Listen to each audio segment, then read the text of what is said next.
Hello everyone and welcome to Cover 2 TV. I'm Steve Hall, this is Chris Pajak and this is Tom Jennings. Welcome back. Yeah, thanks mate, it's been 2 weeks. I've had the first week I missed was work related. The second week was my kid breaking his arm, which is fun and games, but I'm glad to be back. I actually watched 2 weekends ago's worth of NFL while I was in the hospital with him. All the Hey Wi-Fi, pretty good if you want to stream Game Pass, by the way, just decent. Yeah, just for good to know. Future reference. Hopefully you never have to use it, but if you do, there you go, that's one of those. So yeah, on this week's show then we're going to talk a little bit about the Cleveland Browns and the firing of their coaching staff yet again. We seem to be talking about that a lot. We've been going a year. And then we're going to do a little bit about the trades that happened on the trade deadline, and then we're going to give our thoughts on the weekend's games. Chris, I'll come to you first then. The Browns once again sacked a coach. In fact, they went and sacked two coaches. They sacked both Hugh Jackson and Todd Haley, offensive coordinator. The general gist is those two fell out. They caused a toxic atmosphere, so Jimmy Haslam decided to get rid of both of them and go for the calming influence of Gregg Williams as an intern. It's a mess. I don't think anyone disagrees with the sacking of Hugh Jackson. I think he's been terrible. The Todd Haley thing, it's just been another mess for Cleveland yet again. We're back in the same situation. That's where we are. Mate, it's just the same old for the Cleveland Browns, and I think, the quarterback comes in and they start thinking maybe we're going to win a few games this season. And they did. And maybe Hugh didn't deserve to lose his job because of that, but no, ultimately, if there's a toxic atmosphere around the place, then he absolutely needed to go. And, it's all about next season now. It surprised me really that Tyrod wasn't moved on. I think, he's on a lot of money. And I'm sure he probably should have gone before the trade deadline as well. Yeah. Just clear that out so that the next coach can come in and actually have that off the books. It's a mess. It's always been a mess. I'm pretty sure it always will be a mess, to be honest with you. That's the thing, isn't it, is that what always happens with Cleveland is there's never a time where a GM comes in and hires his coach. It's always been a coach has been given to a GM, or the GM's been put in place and then the coach... Like, for example, I can't think that John Dorsey wanted to keep Hugh Jackson, but he might have been told that he had to. When now, at least for the first time ever, they've got the GM and they've got the quarterback. The GM needs to find the right head coach to fit that quarterback. In theory, that should be easier than what they've been going through recently. It's just that because they're the Cleveland Browns, no one really trusts them to get it right because they've never got it right. They haven't got it right for half a decade. Yeah, we're going way back. Yeah. We haven't got it right since the 80s. Yeah. It's happens again. They've blew up the ship. Basically, there's infighting between Todd Haley and Hugh Jackson. Well, Hugh Jackson was 3-36-1. I'm sorry, he should have been sacked at the end of last season. I know the belief was, well, we don't want to keep sacking people after 2 years. When the guy has only won one game in 2 years, it's okay, you can sack him. No one's going to judge you.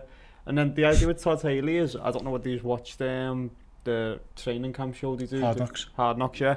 It was clear that he just didn't respect Hugh Jackson at all. It was when Hugh Jackson was saying, oh, we'll have to put this offense in my hands now because it's not working. Everyone was kind of like, but that never worked for the 2 years before it, so why was it work now? And then to just absolutely go crazy and give Gregg Williams the head coaching job, it baffling. I suppose what it does do, Chris, is that it gives them a longer time to start having words with potential head coaches. Like, for example, your offensive coordinator, I think, is banging play. The Vikings, it's mad that because they're not allowed to officially talk, but you would imagine there'll be conversations taking place. Yeah, there'll be conversations with him. There was a rumour of Sean McVay. Did you hear that one? Because he's got roots in Cleveland, and you're like, I don't think he's going to go there, mate. I think he's pretty fine with his undefeated team at the moment, who are backing him big time. Yeah. By the way, listen, John DeFilippo. We've had a good offense, but it's very pass heavy at the moment, and I think that probably rubs with Zimmer the wrong way. There could be, after a few more games this season, that Zimmer actually doesn't like him because of that. Because if we're hearing rumblings about it and Zimmer's talking about it, then they're not on the same page. Now, clearly, he was very, very good in Philadelphia as the quarterback's coach. But you wouldn't say, you look at this Minnesota Vikings team and think, well, he's head coach material already. No, it's just. I'm just guessing names. I imagine they should go offensive based because I think everyone should. By the way, now you've got to back your quarterback. Yeah, and you've got to get someone for the young kid, and it might be a college coach. So there's a few head coaches in college who you might look at and think, well, maybe him. But I don't know. It's just a big mess, isn't it? We're just the difference this time, like I say, is that John Dorsey will pick his guy now, and then Jimmy Haslam needs to trust that, and again, you've got to just hope and pray it works, and it should work because the talent is better than what they're performing at the moment. Yeah, I think the thing you've got to look at, if you from a positive Browns perspective, you want to take one little positive, is it's a much more better job to go into now because you've got your franchise quarterback. You're not in the quarterback wilderness. Baker Mayfield looks like he could be something potentially special. You've got quite a few off defensive chips. You know, Denzel Ward is a great pick. Myles Garrett. Jamie Collins is still actually there, and he's actually playing all right for Jamie Collins post New England. So you've got enough pieces now. You've got your running back, you've got your tight end. Yeah, you've got quite a few pieces now where that's like, actually that could be a job worth going into. What they haven't got is a winning mentality. Yeah. And this is the thing. They need to bring a coach in who can instill that in them. Baker looks like he's got that. Has he? Yeah, I think. How many close games has he lost? I think the main issue they got this year is that they've got to get him to the end of the season without hurting him. Yeah, that's true. But what I'm talking about is they need a winning mentality top to bottom. Yeah. Now, you need to bring in a head coach who has won.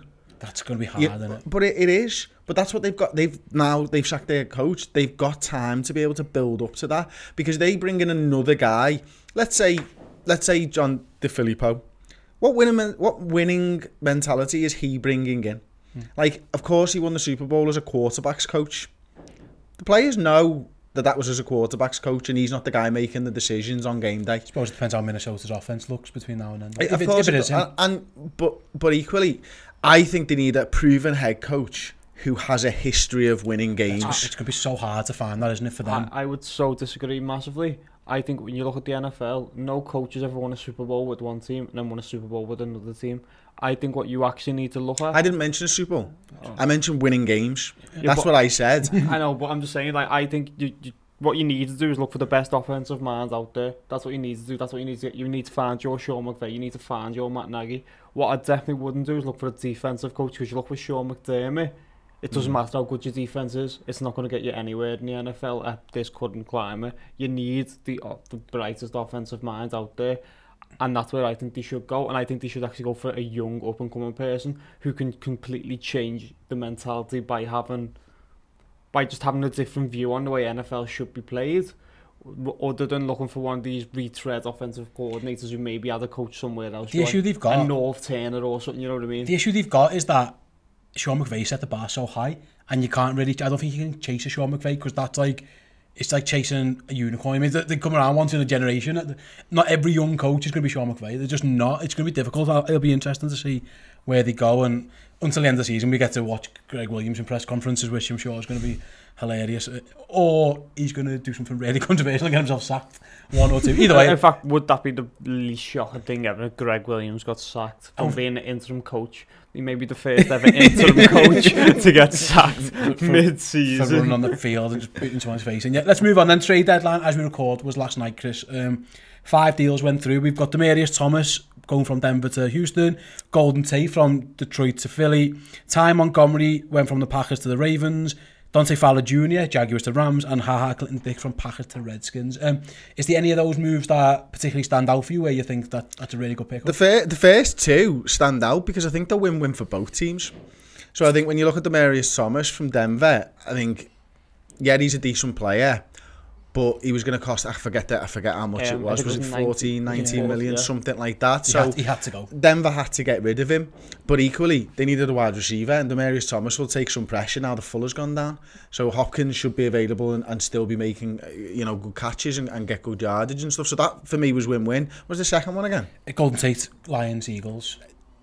That one's really good for me, because Golden Tate's great, and he played it for the Lions in our division. So I'm looking at that thinking, brilliant, thank you very much for that one, cheers, appreciate it. And the Eagles needed that wide receiver help. But again, he had the same problems. He wasn't going to come back next year. They got a 3rd round pick for him. It's one of those, isn't it? It's like, it's the same with the Thomas one. It's like, loads of those picks work out well for the Vikings, by the way, I think. I think 3 of those picks, 3 of those trades, sorry. The Packers ones, maybe. I think Haha's been playing well. He's been okay. He's not brilliant. I don't think he suits what Mike Pettin wants to do. He likes a little bit more blitzing from his safeties and from his secondary. I think all game against the Rams, they played 6 defensive backs almost, which is and it worked. They scored 29, but the safety was involved in there in the short field and stuff. But on Golden Tate, I think it's a good move for Philly. I'm not sure it's a good move for the Lions, but it does let them get Kenny Golladay involved more, which is a bonus because I think he's a really good player. They get a 3rd round pick, which is good for the lad they were going to lose For Philly, what it means is they can get Nelson Aguilar out the slot. He doesn't belong in there. He's not a slot receiver. He can almost go out and do the Torrey Smith role from the Super Bowl winning team, where you're the deep threat almost. Alshon Jeffrey does what he does, and then you go and stick Golden Tate in the slot. And Golden Tate terrifies me in the slot. He is so good with the ball in his hands. I think that's a really good pickup for Philly. I suppose I'll speak about the Packers in a minute. I suppose I'm probably best there. But do you know Dante Fowler Jr. to the Rams? If the Rams needed an edge rusher, they've got one who's certainly got the pedigree in terms of the draft status. Probably underperformed in Jacksonville. And there's again rumours that he was a bit of a dressing room annoyance, but he's going to a strong team where he won't get away with that. If that pans out, it's just another strength where I think the Rams from 4 now are all top 20 picks in previous drafts. It's absolutely crazy. The Rams now have, I think it's 8 first round picks on their defense. That's crazy. I love what the Rams are doing. I like the way they're just going, this is our Super Bowl window. We feel like we can win the Super Bowl this season. Let's go and get the players. We need a little bit of edge help. Let's go and get him, Fowler. I think the Jaguars were happy to get rid of him because he wasn't playing first team snaps. He was in the rotation.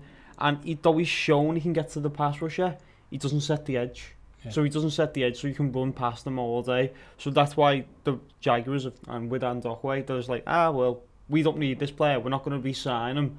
He hasn't really lived up to this billing of 3rd overall pick. And obviously, as you say, he's a prick. So just send him to the Rams. Rams will take him for a year, kick the tyres, probably win the Super Bowl, and then just get rid of him, just let him sign whoever wants to offer him the most money. Yeah, I really like it from the Rams' point of view. I'm the same as you. I'm thinking this is amazing that they're willing to throw so much in. And I was reading some stuff last night about the trade deadline being moved back a little bit, hasn't it? So, and maybe that's why we're seeing a lot more of these types of deals. I think even if it had been in the same place, the Rams would be doing this. I think the other teams may not have been acting in quite the same manner in which they have been. But right now, you look at the Rams and you think they're in win now. Of course, they're going to be in win now. And they've just got their dick out and slapped it on the table. And I'm a big fan of teams doing that. I like him talented, I agree. You can run on him, but he will get to the quarterback. And it's one of them, it's a ballsy move. He won't play every snap, but in obvious passing down situations, he's a clear upgrade on what they had. Even against the Packers the other day, they didn't get to Rodgers that much. And when they did, it would tend to be because Aaron Donald's amazing. There wasn't that much coming off the edge. And the Packers ran on them really well. I still think you can run on the Rams, but so he's not going to help there. But again, it's just another move where they've gone uber talented player. It's almost like they've exploited this thing in the market. That running on the Rams thing, sorry Steve, that running on Ram thing, you need to be close with them to be able to continue to do that. Yeah. That's the issue. Yeah. Is then most of the time they're blitzkrieging, and you're 14 down before you've even blinked. Chucking him did well. Exactly. But if you can stay close to them, you can run on them. But otherwise, that's why teams aren't doing it, because they're so far behind. It's actually how New England's tried to play defense for the last few years. You can run all over them, but we're going to score more points than you, so you can run all over and then kick a field goal. It's that idea that we score touchdowns, you kick field goals, and all you're doing by running the ball is eating your own clock, so you don't have a chance to come back at the end of the game. So it's intelligent by the Rams, just go all in for it. Before we move on to the game picks, then let's talk about the two Packers ones, Chris. It was Clinton Dix for the 4th round pick to Washington, and Ty Montgomery for the 7th round pick, so it's essentially a cut to the Ravens. I like that. I think right now they've got two of the top performing safeties, in DJ Swearinger and Clinton Dix. I like that. I think that's a great move from Washington. Yeah, he's certainly talented. I think it was more, again, what you said, they weren't going to pay him, so they've kind of got something for him, one of those. Ty Montgomery, obviously, I think he pissed out. He was on the verge of being cut anyway, just because the emergence of Jones and Williams, the fact that he selfishly ran that ball out and gave the fumble over, didn't help him at all. So did you hear what Maurice Jones-Drew said about that? I didn't. No, so he pointed out the problem was he shouldn't have been standing in the end zone. He should have stood 2 yards outside the end zone and said, if it goes over your head, you leave it. If it doesn't, then you catch it. And the problem with standing in the end zone is because you've caught it, you're out the end zone because you have to catch it going forward. It was quite an interesting view on it, whereas that's the kind of thing that should be coached by your special team saying, no, you need to be here. The flip side is the little coaching you need in the NFL. The flip side is he was in it. He could have just. He told him to take it in. He could have just taken it. I think the reports. I think again unnamed Packers players, which is quite ironic. So like he was pissed off because he'd been dropped on the last series. He'd been taken out, and he just basically give it a bit of an FU and I'm going to do it. Didn't work. Here's the thing. No, you've got to give your players a little bit of leeway to do what they think is the right decision. I mean, you look at the Seahawks punter. Who ran it out from the end zone and got a first down. There's no way any coach in the world saying do that, but ultimately he got them a first down and they won the game because of it. Now, a little bit different with Montgomery, isn't it? It's an idiotic decision at the end of the day. It all makes me think something's not right at the Packers. I think you had Aaron Rodgers over the last few months has spoken out about Mick McCarthy. His players aren't doing what they're told, clear as day, with the Ty Montgomery stuff. If I was a Packers fan, I'd be a little bit worried about what's going on behind the scenes there. If he doesn't get to the playoffs, I think they might part ways them eventually. Yeah, but I think if he's not going to the playoffs this year, you're getting fired. Because again, new GMs just come in above him. But again, we'll cross that bridge. I don't think Ty Montgomery's a big miss. I think it'll be interesting what they do with Haha. They like Jones, they like Bryce. They've got a few other options in, Whitehead and stuff. There's nothing amazing. We'll see how that works out. Right, I missed the last couple of weeks on Pickham. I do apologise, I wasn't here. The 1 minute sitting down dancing. And I did lose, and it's hard to dance in this new setup. Yeah. So I do apologise. Okay, we'll wait. I can do some. We'll just move the camera. We'll take the desk out. You can do your dance. For new listeners or new viewers, basically, whoever loses the weekly Pickham is due a dance. And I think I lost a couple of weeks on the row. One where I forgot to do my picks. This is really great for podcast listeners, by the way. So I would say I'm going to dance on a podcast, so do I have to... Do you want to audio describe my dance? I will try and audio describe your dance. I will give it a sit down dance. So I'm going to do the shoulders. Yeah, he's wiggling his shoulders from side to side. There was one click. He's gone with one click. He's gone almost jazz hands. There's more than one click. My word, he's doing the whooshy wave with his two hands clasped together. I mean, maybe the stiffest robot I've ever seen. But we've still got 50 seconds to go. Scared. You're 10 seconds in and you've used every move. I'm scared to touch this mic in case it falls off this table. Let's just leave it there. Are you sure? I think you've got one more killer dance move in you. I do as well. I don't know. Don't tell us what you're going to do. I'm going to describe it. I've got nothing. He's literally got nothing. I've got nothing. We'll leave it there for now. Next time I'll have, yeah, it was pathetic. I do apologise. But what are we going to do? I don't care. So, I don't think any handstands are coming anymore, are they? Yeah, we're not going to be no more kicking each other in the face like Chris did to me a few weeks ago. Right, let's do Pickham then. Some interesting games this week and some absolute dog games. Yeah, so there's at least a couple in each window where you can sit. If you're sitting down to watch a few of them, you'll have fun. Let's start with one of these dog games then, Chris. Oakland 1-6 go to the 1-7 Niners, whose backup quarterback might be injured. Well, if their backup quarterback's injured, I'm going to give it to the Raiders. If he's not, then I'm going to give it to the 49ers. You're that big a CJ Beathard fan, are you? So, yeah. I'm just I know that we talk about coaches and coaching players up. Gruden's going out there going, don't win this game for fuck's sake. Do you know what I mean? And I think I think Beathard can probably sort that out. And literally, this is very important in the race for that first pick. Oh, it is, yeah. So you need to lose this game if you're Gruden to get that first pick. So obviously seeing the Giants, I mean. I'm going to say, you're giving New York Giants a lot of credit there as well, but I've gone Oakland anyway, just why not? Derek Carr actually scored some points, so I'm going to go Oakland. That's what I've gone for. I think the Raiders didn't look that bad against the Colts, actually. One of our favourite games, because we say this every time it comes about, since we've been doing this show, even before, is that we're big fans of Ravens Steelers. It's not the same game anymore. Yeah. It's changed. It's no longer the defensive slugfest. I love the way the commentary still says it. Like, you know, it's going to be a game with great defense. It's like Steelers haven't played defense for 5 years, mate. They've still got dreams of Troy Polamalu and 13-10 games that no longer exist. So the Ravens 4-4 at home. The Steelers are 4-2-1 on the road. Jenna, I'll come to you first. Who have you gone for? I keep changing my mind on this. Right now I'm going to say Ravens. I think the Ravens need this win. The Ravens are really like in a nosedive. The defense is starting to fall apart. So if they don't win this game, I think they'll fall out the playoff hunt. Chris? I think the Ravens are going to do it as well, to be honest with you. And I think, listen, the Steelers have been in great form the last few weeks and stuff, but if there's one team that can stop them, and it's in Baltimore, I think I'm going with them.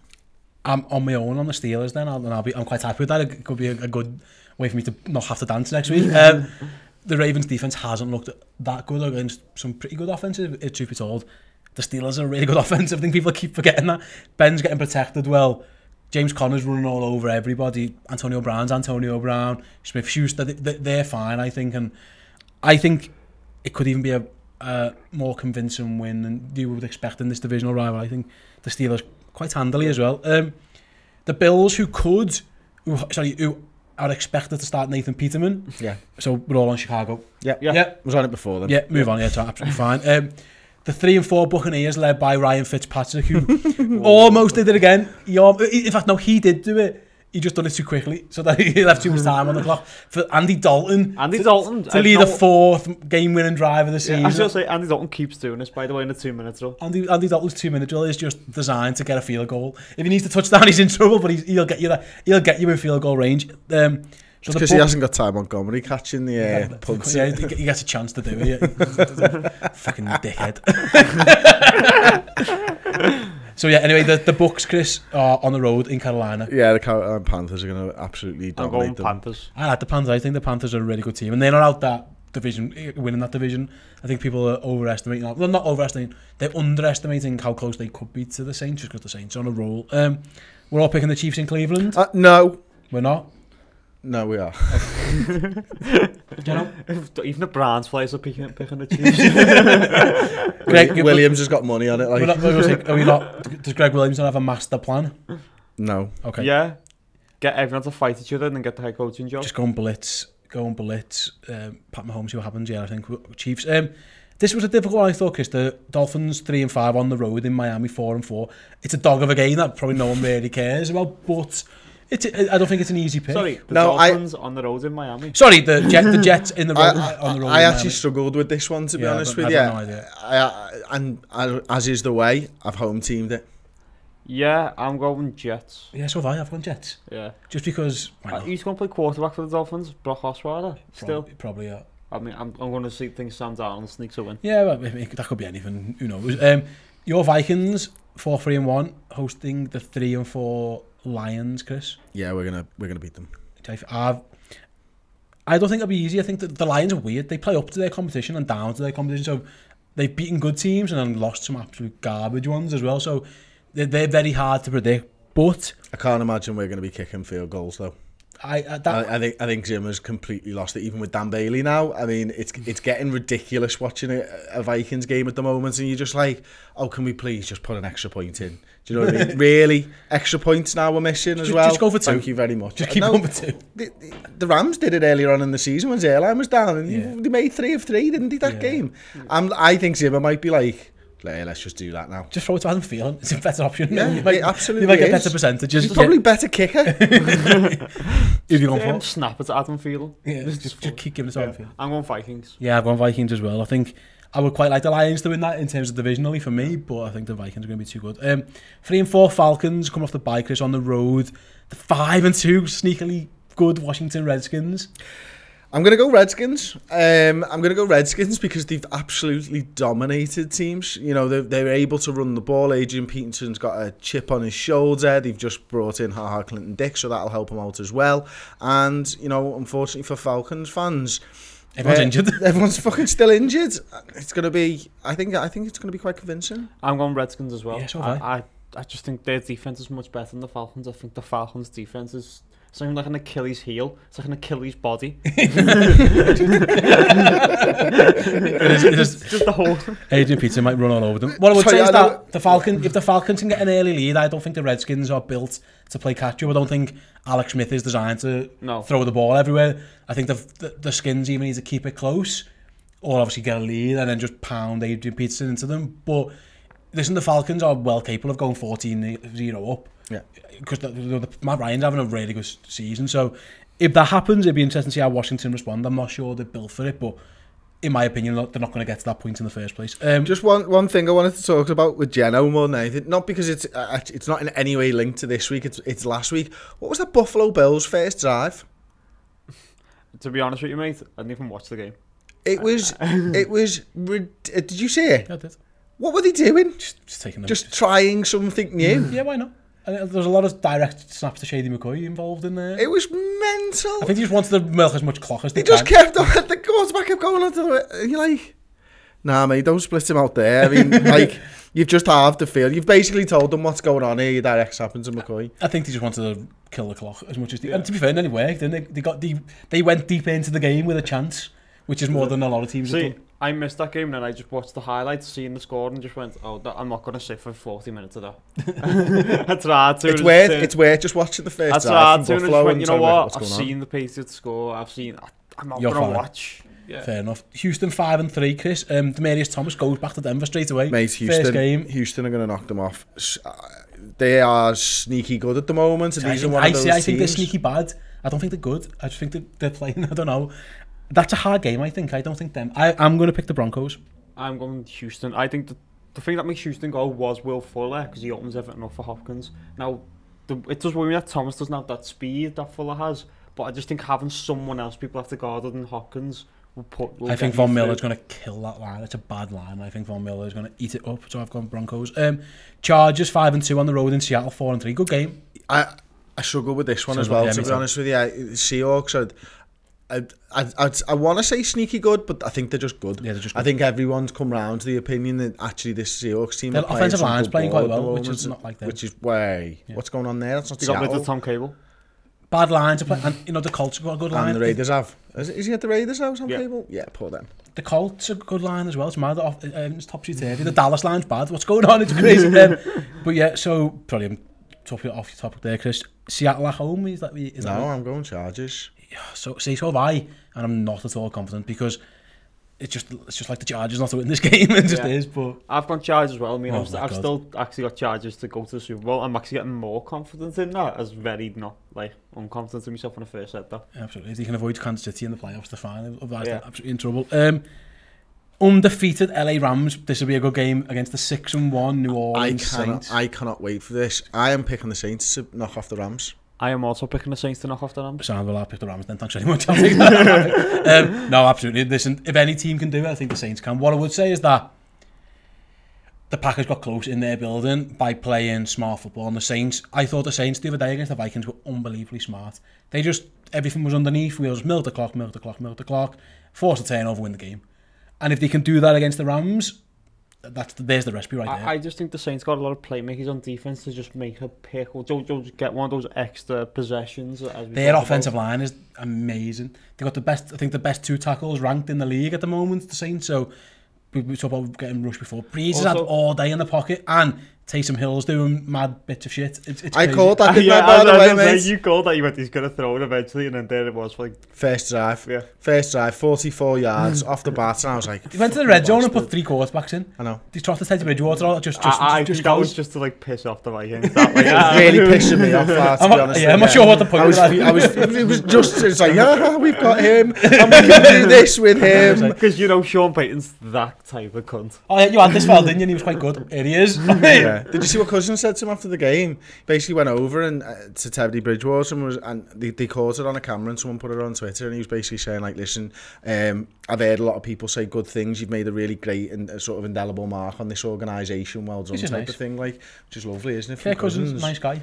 Yeah, good quarterback as well. Very good quarterback. Yeah, do you know what? So disappointed because that game. It was there. It was there for the taking. Like it really was. And the Saints are one of probably my top 3 sides in the league at the moment. I think they're that good, and I think they might win the Super Bowl. You know, definitely. It was odd that your best 2 players were the ones who, you know, so it was Diggs stopping on the route. And feeling just fumbling. That drives me so crazy. Wide receivers stopping on the road. He never does that. It happens so many times when you see a quarterback get picked and it looks terrible, and it's like, no, he stopped. Why did he stop? And then feeling just fumbles, which isn't again. That happens. That can happen, can't it? You get it hard and it goes. Yeah, I'll take the undefeated Rams then. Thanks. You can dance next week. Right, Jeno, this is me and you. Packers, Patriots. Oh, 3-1, horrendous. 6-2 Patriots. Chris, you're the neutral. I've also picked first every time. I've picked the Patriots, mate.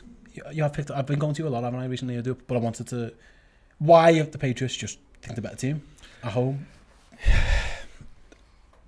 I don't think yous are that good. Yeah, that's fair. To be honest with you, that's fine. You know, the offense is weird. It's so strange. Like you watch them sometimes and you think this is just normal Aaron Rodgers, and he's going down the field and you can't stop him. And then there's other times and you think, this is really terrible offense, actually, and it's quite disjointed. When it's third and long, far too much. Yeah, and it feels to me like you should either just give up on the fucking run altogether and put every down in Rodgers' hands or not. Yeah, I like Aaron Jones. I think he's going to be good. You're picking the Patriots, obviously. Yeah, I'm picking the Patriots. You think they're going to win, or you're just picking them because you're a fan? No, I genuinely think we're going to win, because I just think at home, that's the difference. I think Aaron Rodgers is going to have his way with our defence, but I just see it being Tom Brady has the ball last. I see New England manufacturing somehow that they have the ball last. I'm gonna. Gordon, what's going on with him at the moment? Because there seems to be some issues. There was issues around Josh Gordon. Yeah. I don't know. He was late and then they benched him, but then he comes on and was good. Well, no, they said so. There was a rumour going out that we were going to bench him, but we didn't bench him. He played all the snaps, and Bill Belichick was like, "I don't know what you're on about," which is weird because Bill Belichick, as we know, will happily bench big players in big games if he feels that they should. Yeah, a strange one. So I don't know whether someone just thought, fuck it, let's throw something against the wall, say Josh Gordon's a prick, because he is. It's a good guess to make a story. You know what I mean? Like, I don't know whether it's that or whether it's true, but... There seems to be that trust there between them already, doesn't there? You know, he's throwing them up and you're thinking to yourself, he's throwing that 15 yards in front of Gordon, and Gordon getting there, like, you know what I mean? He's an amazing player with it. I didn't realise how big he was. Huge. He's fucking massive. He's ridiculous. Yeah, I'm going to go Green Bay, just... Same ring, I think we're going to get the ball last. And that's going to be one of those games. It might not be very high scoring, but if you get the ball with 2 minutes needing a win, whichever team, I'm going to back them to do it. I'm just going to hope that it's Aaron Rodgers and can get it done. And then finally, Monday Night Football. We all want to see the Cowboys 3-4 against the Titans 3-4 in Dallas. The Cowboys on... How are they on the primetime game again? Because they're Monday Night Footy's ratings are massively up this season as well, and they've not, to be fair, they've not had outstanding games on. It just keeps being NFC East teams in the NFC East is like the worst division in football. Very big markets. I know, but it does me head in. It's fucking shit. That's the way it works. Chris? Cowboys, mate. Yeah, I've gone Dallas as well. Who's at home? Dallas.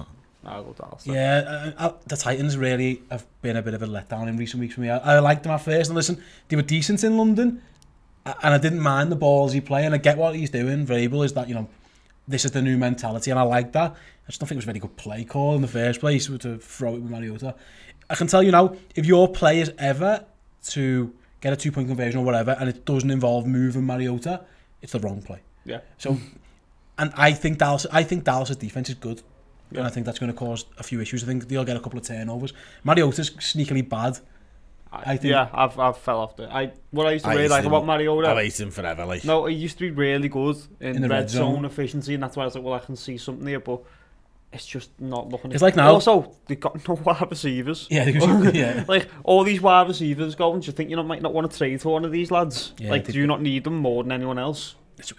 It used to be like a big battle. Who do you like, Winston or Mariota? And I think the answer's neither. Yeah, no, thank you. I'll pass. Well, option 3. Fitzpatrick. Option 3, please. Yeah, I'll play Gabbert, please. Yeah, thanks. That was your thing, guys. Thanks very much. I appreciate your time on this wonderful Halloween night that we're recording on. Let's go and get some loads and loads of sweets by knocking on strangers' doors. I'm going to play football. You're going to play football. I'm going to work. Okay, I'm going to get all the sweets. Brilliant. Thanks very much for watching. If you're watching on YouTube, please give the video a thumbs up and subscribe as well if you don't mind doing that. And again, leave your comments below who you think is going to win the games. Give us a prediction on Packers Patriots while you're there as well. Who's going to be happy next week, me or Geno? Anyone listening on the podcast, if you're on iTunes, please give us a review, 5 stars and all that stuff. It really does help us boost us up those ratings. That's right, isn't it, Chris? Yes, that's correct. You're the man who knows this kind of stuff. And until then, we'll be back next week. See you later. Ta-ra.